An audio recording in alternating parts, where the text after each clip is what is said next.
Alors, ce qui se passe, c'est assez simple. C'est que j'ai démissionné.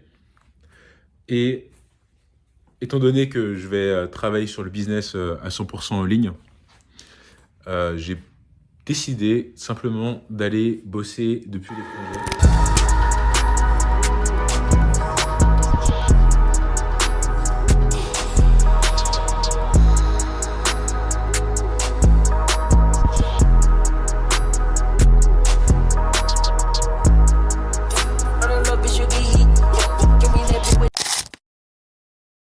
Donc là, pendant quelques temps, je vais du coup m'installer à l'étranger.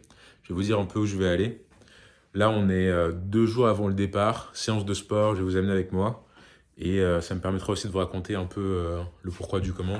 C'est un peu le moment pour moi maintenant de faire la synthèse de ces premières années de business où finalement je travaillais sur les vidéos, sur le business en parallèle de mon poste en Big Four. Mais là, les choses vont changer puisque voilà, maintenant j'ai démissionné pour pouvoir me consacrer à 200% sur le business. Même si en termes de chiffres, pour l'instant, c'est un risque énorme parce que je n'ai pas de quoi vivre avec les chiffres que ça génère à l'heure actuelle. Moi, je suis convaincu que ça marchera dans le futur. Il y a plusieurs choses dont on va discuter un peu, dont j'aimerais vous faire part. L'une des premières, c'est, je vous avoue que je pense de plus en plus, vu que ça devient mon quotidien, et c'est un peu ce qui m'anime maintenant, c'est plus tant la finance, c'est plus le business. Je compte continuer de faire ce que je fais. Mais en fait, je me demande, j'aimerais bien créer du contenu sur le business, c'est-à-dire documenter un peu ma progression sur les prochaines années. Le seul truc que je sais pas, c'est est-ce que parmi l'audience que j'ai, parmi vous finalement, il y en a quand même qui sont intéressés par du contenu business ou purement la finance qui vous intéresse. Donc en fait, j'hésite à faire 3 choses. Soit je me dis, je fais rien, tout simplement pour pas perdre mon focus et me concentrer sur ce que j'ai déjà à faire. Soit je crée une chaîne à part entière pour parler de business pendant que je documente la progression. Ou soit si y a beaucoup d'entre vous qui me contactent finalement par LinkedIn ou dans les commentaires ou autres au fil des semaines ou des mois et qui me disent ah tiens c'est vrai que moi je serais intéressé par voir un peu par quoi tu passes, par quoi tu galères, comment tu trouves des solutions, puisque je suis confronté à plein de solutions que tous les entrepreneurs débutants connaissent quand on part de zéro. Donc forcément je trouve ça intéressant de pouvoir le partager. Donc maintenant la balle est dans votre camp. Je verrai l'engouement en fonction des commentaires, des messages que je reçois. Et puis si ça revient fréquemment, soit je le ferai sur ma chaîne, soit j'en créerai une de toutes pièces. Ok, donc séance de sport terminée. Je pense aussi par rapport à ce que je disais tout à l'heure sur l'entrepreneuriat, si je pouvais déjà vous donner le feedback que j'ai, j'estime que je suis vraiment débutant. J'ai pas encore un business qui fonctionne, donc je suis vraiment pas placé pour dire exactement quoi faire parce que je sais pas encore, j'ai pas encore trouvé la recette. Mais voilà, le seul regret que j'ai peut-être, ce serait de ne pas avoir commencé plus tôt. Si je devais donner un conseil au Dylan qui a 20 ans, je pense que c'est un conseil que j'aurais pas écouté parce que j'étais buté, j'étais obstiné. Mais le conseil, ça aurait été d'avoir suffisamment confiance en soi pour justement se lancer direct dans l'entrepreneuriat, même si on pense que c'est pas forcément réalisable, puisqu'en fait, avec le temps, si on est régulier, si on est discipliné, il n'y a aucune montagne qui est immuable. Ce qui s'est passé ces dernières semaines là, c'est que du coup j'ai posé ma démission il y a 3 mois, puisqu'en fait on a un préavis de 3 mois, donc ça fait 3 mois que j'ai démissionné. Et là, fin juin, c'était le moment où je partais, donc là on est dimanche et c'est vendredi que j'ai fini au sein du cabinet, j'ai rendu mes équipements, etc. Donc là voilà, là j'ai fait mes cartons et je suis sur le point du coup de prendre l'avion pour la destination mystère, de prendre l'avion mardi matin. Parce que ce que je vais faire, c'est que je vais pas rester dans un seul pays, je vais partir dans plusieurs pays. Cette fois-ci, j'ai envie de parler aux seniors pour une fois.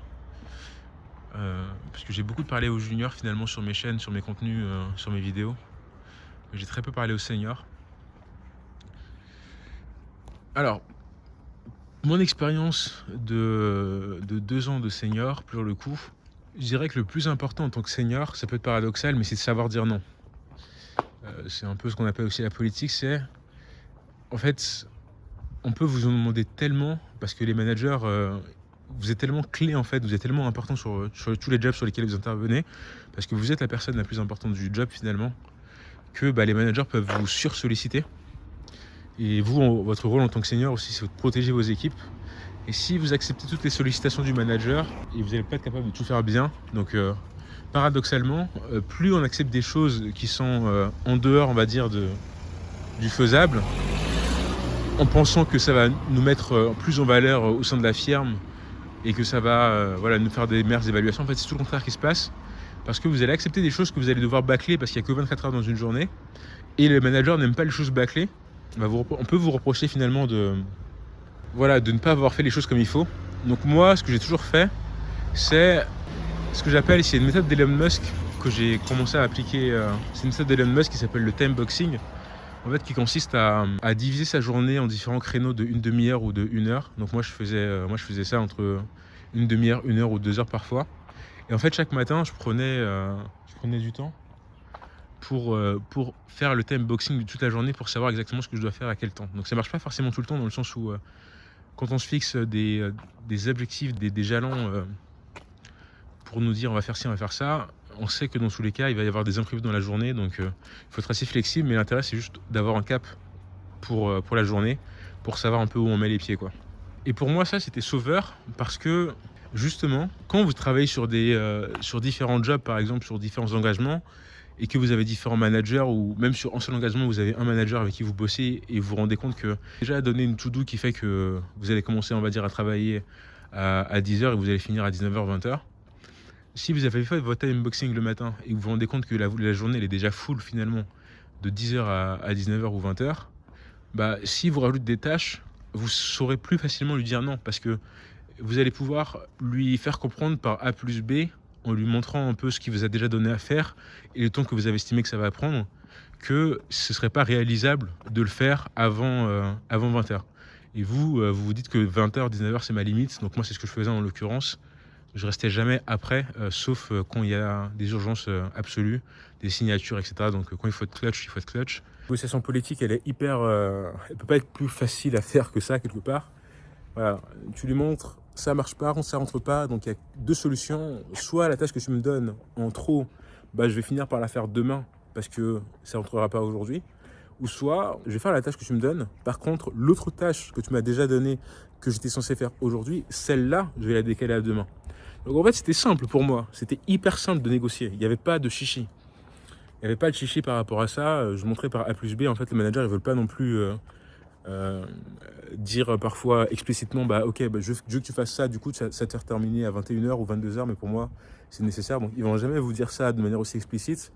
Donc, ils vont préférer vous dire ok, essaie de faire vite et finir et partir tôt. Mais si tu n'as pas le temps, tu n'as pas le temps. Et c'est votre rôle aussi de savoir un peu ce que vous avez de faire de la journée, pour justement refuser ou accepter des tâches tout en étant un peu flexible, mais pas trop, vraiment pas trop flexible je dirais même, mais refuser des tâches pour vous protéger vous, pour partir à des heures raisonnables, mais surtout pour protéger vos équipes. La qualité de notre organisation, de notre travail, de notre perspicacité, de notre efficacité, en fait ça impacte la vie de vraies personnes, parce que si vous êtes bordélique, brouillon, que c'est pas clair pour vos équipes, ce que vous devez... que vous leur donnez des tâches qui ne sont pas claires, forcément, tous les jobs vont en pâtir. Si vous êtes dans une équipe où il y a 5 personnes, les 5 personnes vont, à la fin de la journée ou à la fin de la semaine, ils vont être plus fatigués, ils vont avoir plus d'horaires à faire, ils vont être plus stressés à cause de vous. Donc, c'est des trucs qui sont tout bêtes et qui ça m'a frappé dans le sens où c'est la première fois, je crois, de ma carrière et certainement de ma vie, où j'avais vraiment la responsabilité d'autant de personnes et que mes actions au quotidien impactaient directement, parce que vous êtes là physiquement avec vos équipes, donc la façon dont vous vous comportez, l'énergie que vous dégagez, est-ce que vous êtes serein, est-ce que vous êtes stressé, est-ce que vous parlez trop vite, en fait ça change tout. On se rend pas compte, mais en fait on déverse beaucoup de stress si on fait pas attention sur nos équipes. Et moi quand j'ai compris ça, j'ai compris qu'en fait travailler sur soi c'était hyper important parce que ça impacte directement les autres. Donc ouais, c'était beaucoup d'enseignements, hein. C'était beaucoup, quoi. On aime bien cracher sur l'audit, etc. Mais quand on fait le point, après quelques années, je me rends compte quand même que C'était beaucoup d'enseignements. Donc les seniors, les gars, faites attention au genre de personne que vous voulez être. Un truc que j'avais développé il y a quelques années, une habitude, c'était quand j'arrive le matin et que je rencontre une nouvelle personne, genre un junior ou peu importe qui, en fait, pas forcément un junior, mais quelqu'un de ton équipe. En fait, quand je lui disais bonjour, j'étais vraiment omnibulé, concentré sur son expression du visage, son attitude corporelle, pour voir si la personne était en forme ou si elle avait peu dormi, si elle était agitée, si elle était calme, si elle était de bonne humeur ou pas. Parce que forcément, on a des jours avec, des jours sans, parfois il n'y a pas de raison particulière. Genre il va rien se passer entre le lundi et le mardi. Le lundi vous allez être en forme, le mardi vous n'allez pas être en forme, vous savez pas pourquoi. Vous avez dormi le même nombre d'heures, il s'est rien passé dans votre vie de spécial, vous avez juste rentré, travaillé, etc. et puis basta.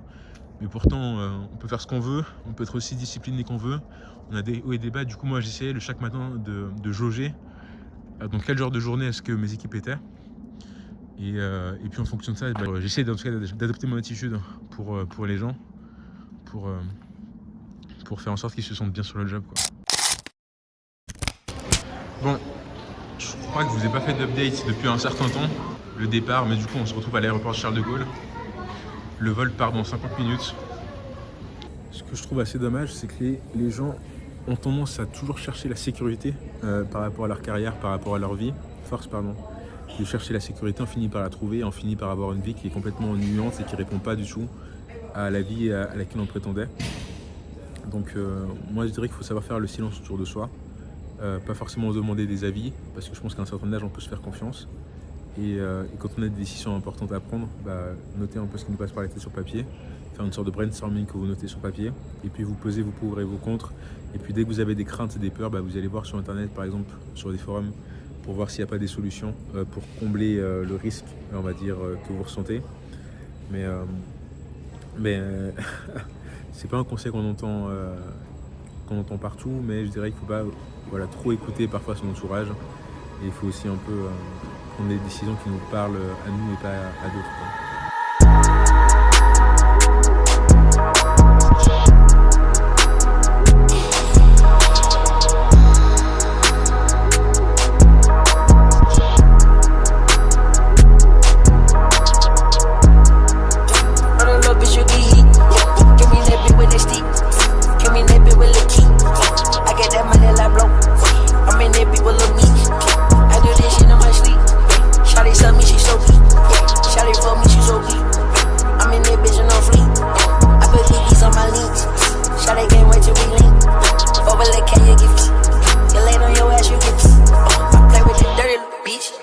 I need to mess with this heat.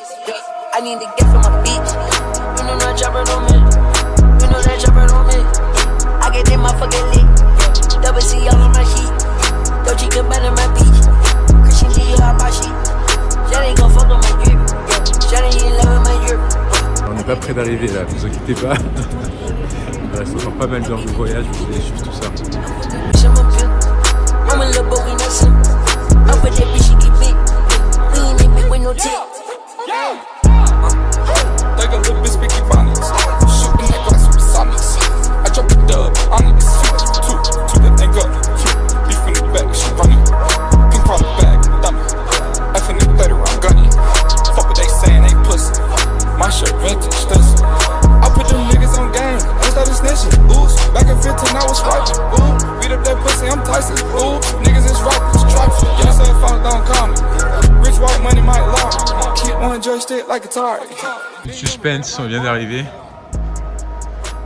C'est la fin d'un long séjour, un long voyage. Alors, où est-ce que je suis exactement? Du coup, je suis au Vietnam, vous avez peut-être entendu. Dans une ville qui s'appelle Da Nang, une ville qui est balnéaire. Il y a des images d'ailleurs ici.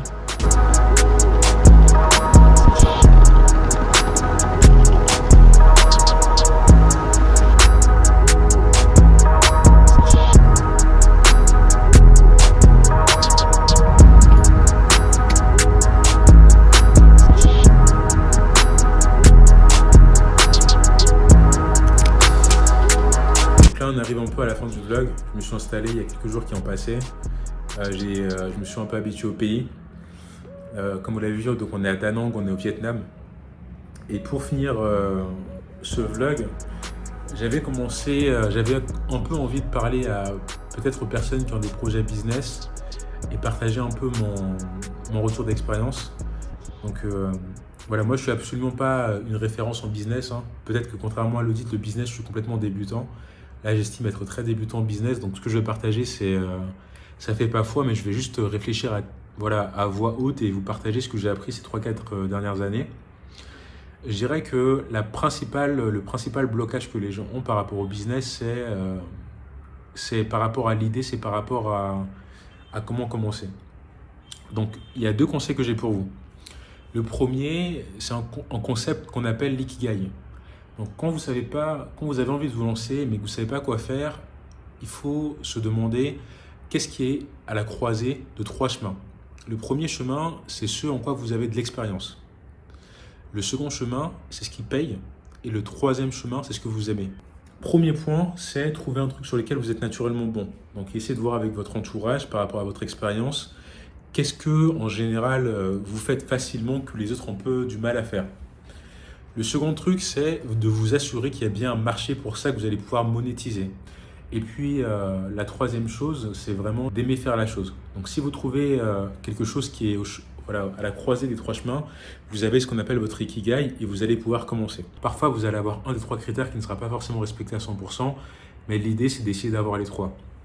Une fois que vous avez l'idée, vous faites une liste. Moi, ce que j'avais fait, c'est que j'avais commencé par faire une liste sur Google Notes à l'époque. Et parmi la liste, j'avais plein d'idées un peu farfelues que j'ai pas menées à bout. J'avais notamment l'idée, à l'époque, ce que je faisais, c'est que quand j'étais parti en école de commerce, j'étais parti à Rouen pour mon école de commerce. Et du coup, je faisais Paris-Rouen, Rouen-Paris à chaque fois. Et pour déménager, pour me débrouiller tout seul, j'ai loué des voitures. En fait, je louais une voiture à Paris pour faire le déménagement. Donc, je faisais Paris-Rouen avec la voiture et je faisais Rouen-Paris pour venir redonner la voiture au propriétaire. Et après, je faisais encore Paris-Rouen pour aller en train et y aller seul, quoi. Et donc, quand je faisais ça, j'utilisais une application sur téléphone et c'était une application de location de véhicules entre particuliers. Et je voyais que à chaque fois que je parlais un peu aux gens qui louaient les voitures, ils me disaient tous que eux, ils arrivaient à la louer sans vraiment de difficulté et qu'il y avait beaucoup de demandes. Donc, mon idée, c'était simplement d'acheter une petite Scénic à 2500 € et puis de commencer à la louer sur le site en espérant avoir de traction. Je ne l'ai pas fait finalement parce que j'estimais ne pas avoir ce que j'appelle l'avantage concurrentiel. Donc en gros, pour ce genre de business, ce qu'il m'aurait fallu, ce serait d'avoir... j'avais pas des primes d'assurance qui étaient intéressantes parce que ça coûte cher l'assurance quand on a ce genre d'activité. Et puis je ne m'y connaissais pas en mécanique. Donc c'était pour moi les deux éléments qui feraient que ce genre de business aurait pu fonctionner pour moi. Mais je n'avais pas ça. Et puis à côté de ça, dans ma liste, j'avais quelque chose qui était un peu plus bas. C'était justement l'idée d'aider des gens à réussir à décrocher un entretien dans un cabinet d'audit. Donc en fait, quand tu as fait c'est parti de là. J'ai cherché mon ikigai en me demandant en quoi j'étais naturellement bon. J'étais naturellement bon en audit, aux candidatures, parce que j'avais réussi finalement à atteindre un Big Four. Et pour l'instant, je ne savais pas que c'était forcément monétisable, mais au moins j'avais une partie de l'ikigai. Donc c'est pour vous dire que c'est pas forcément un truc qui est parfait, mais une fois que vous avez une idée, l'étape numéro 2 qu'il faut absolument pas négliger, c'est le temps que vous allez prendre pour passer à l'action. Souvent c'est là que les gens échouent. Parfois ils ont l'idée mais ils vont jamais passer à l'action. Et le conseil par rapport à ça, c'est le concept qu'on appelle MVP, qui s'appelle donc Minimal Viable Product. En gros, ça veut dire produit minimum viable. C'est quand vous avez une idée, de vous demander qu'est-ce que vous pouvez faire, quelle est la chose la plus simple que vous pouvez faire pour lancer votre business. Donc moi, au début, je commençais avec les candidatures en me disant que c'était la chose la plus logique parce que moi, c'était par là où j'avais galéré. Mais c'est qu'en échangeant avec vous que j'ai compris que vous avez beaucoup de besoins au niveau technique et c'est que j'ai même pris du temps à le lancer. Mais voilà, c'est que maintenant que je me lance justement avec une formation technique, la Junior Academy. Je ne vais pas trop en parler, mais je vais quand même vous dire que ça va sortir en septembre. Donc ce sera bientôt disponible. Là, tout est prêt. Je vais essayer de vous montrer un peu. Petit rappel pour ceux qui ne le savent pas forcément. La Junior Academy, c'est quoi? C'est un programme qui vous permettra de maîtriser tous les cycles qu'on va vous confier en tant que junior, je l'espère, en une semaine. Donc ça veut dire qu'à chacun des cycles en fait, sur lesquels vous allez vous entraîner, j'ai fait en sorte, et c'est ce qui m'a pris beaucoup plus de temps que prévu. Je vous avoue que c'était vraiment très compliqué. Là, on est sur le cas des fournisseurs et vous voyez que pour chaque Pour chaque test que vous allez faire, par exemple si on prend le test de cut-off, le cut-off c'est quand vous devez voilà, vérifier les achats proches de la clôture. Vous voyez, genre les achats qui sont en janvier ou en décembre qui risquent un peu d'être mal comptabilisés. Vous devez tester les factures pour voir si le cut-off est bien bon, quoi. Et par exemple, pour tester le cut-off, vous avez ici la facture. Vous allez devoir la checker et vérifier le montant. J'ai une team de bêta-testeurs qui se reconnaîtront, qui m'ont pas mal aidé, qui m'ont pas mal donné leur retour. Et un autre conseil que j'ai pour vous, c'est que voilà, quand vous grandissez, vous comprenez que la chose la plus importante, c'est pas à quel point vous êtes smart, c'est pas non plus, on va dire, si vous êtes un bourreau de travail, quelqu'un qui peut travailler beaucoup sur une courte période. La seule clé, en fait, c'est vraiment votre capacité à être discipliné. La discipline, c'est le fait d'avoir on va dire, des tâches que vous vous affectez, que vous allez devoir respecter coûte que coûte. Ça peut être le sport, ça peut être vous dire que tous les mercredis, vous allez devoir travailler sur votre business en perso. D'ailleurs, ce que vous pouvez faire, c'est que vous pouvez créer un business en parallèle de votre travail, comme j'ai fait, le développer, et puis quand c'est assez gros, vous quittez pour vous lancer, quoi. Donc en fait, voilà, le côté de la discipline, s'il y a un truc qui permet de réussir, pour moi, il n'y a que la discipline, c'est vraiment le truc le plus important. Et le conseil que j'ai pour ça, c'est commencer petit. Souvent, l'erreur des gens qui veulent se lancer, par exemple pour le sport, c'est qu'ils vont se dire « Ouais, je vais commencer à faire du sport une fois par jour pendant 2-3 mois. » Sauf qu'en fait, c'est hyper difficile de se lancer de 0 à une fois par jour. C'est extrême. 307, two-door coupe, GTA, I got shooters, turtle shell top, bulletproof. Whatever I'm with, my bitch with it too. Balenciaga and them sticks included. Crash out, crash out, crash, crash out, crash out. Some niggas straight out of God. Hold it 2 hands to the carver. Either you trapping or robbing. Why waste the time if you flawed? Stacking it, breaking it. All the way up to Jupiter. Flip it, flip it, flip it. Cool, serving, junket. I was still in school. Zone 3, zone 6 niggas don't play fair. They gon' slam you out. Once you join the gang, it ain't no way you can get out. They just jacked the car, they need them something to spin out. Laying inside the bushes, tryna get my rent up. Came up on a bird and ever since I've been up. Re up on the first and third, stashing cash and shoebox. Go wash your hands, you got them dirty.